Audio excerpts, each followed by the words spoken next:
Let's tackle the tricky letter C. Usually, letter C makes two different sounds. One is hard sound and other one is soft sound.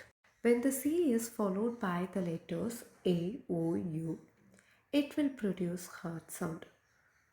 As heard in the words cup, coat, camel, corn, cute.